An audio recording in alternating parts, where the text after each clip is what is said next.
Le Président, merci Madame la Vice-Présidente pour ce plan que nous allons voter, comme nous avons voté les précédents, et je veux vous remercier très sincèrement pour les efforts que vous avez faits en matière de lutte contre les violences faites aux femmes, qu'il s'agisse en effet de l'élargissement du bouton d'alerte ou des solutions de logement, et puis aussi de cet accompagnement global sous forme de maisons de femmes qui me semble être en effet de très bonnes politiques. S'il fallait véritablement essayer d'être constructif par rapport à ce rapport qui prévoit déjà beaucoup de choses, je vous dirais simplement que peut-être qu'à terme, l'ambition régionale pourrait aller plus loin qu'une maison de femmes par département, mais qu'en tout cas, cela va déjà dans le bon sens, mais je pense que les besoins sont malheureusement plus nombreux que cela sur l'ensemble du territoire. De la même façon, les 210 logements d'urgence que la région a contribué à ouvrir et à réserver, là aussi, nous vous l'avons déjà dit par le passé, nous constatons malheureusement que ce sont des places insuffisantes et qu'il en faudrait sans doute 1 millier de plus. Nous vous le demandons à nouveau parce que, vous le savez autant que moi, la décohabitation est un impératif pour assurer la sécurité des femmes victimes de violences.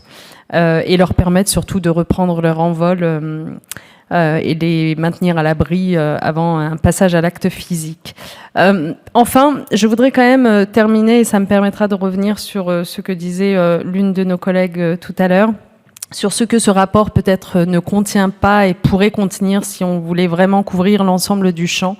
On ne peut pas se contenter en matière de lutte contre les violences faites aux femmes de venir écoper la mer avec une petite cuillère après que tout cela se soit produit. Malheureusement, ce ne sera que de l'ordre de la réparation, mais jamais de la prévention, de l'anticipation. Et donc, il y a bel et bien un sujet prévention. Comment est-ce que, dès le plus jeune âge, en effet, on apprend à ne pas installer de hiérarchie entre les sexes, à ne pas trouver normal que les filles soient chosifiées, et donc, bien sûr que la question de la formation est absolument essentielle. Et c'est en cela que nombre d'acteurs expliquent que dès le plus jeune âge, les questions d'égalité entre les filles et les garçons doivent être apprises dans les enceintes scolaires. Ce sont d'ailleurs les enseignants qui eux-mêmes vous en disent la nécessité. Cette question de la formation, elle vaut pour les élèves, elle vaut aussi pour un certain nombre de professionnels. Et l'une des choses sur lesquelles notre collectivité pourrait intervenir davantage, c'est la formation des forces de l'ordre aux violences sexuelles et sexistes. Ça fera l'objet d'un amendement que nous vous proposerons tout à l'heure, mais c'est vrai que n'oubliez pas que seulement 12% des victimes de viol portent plainte.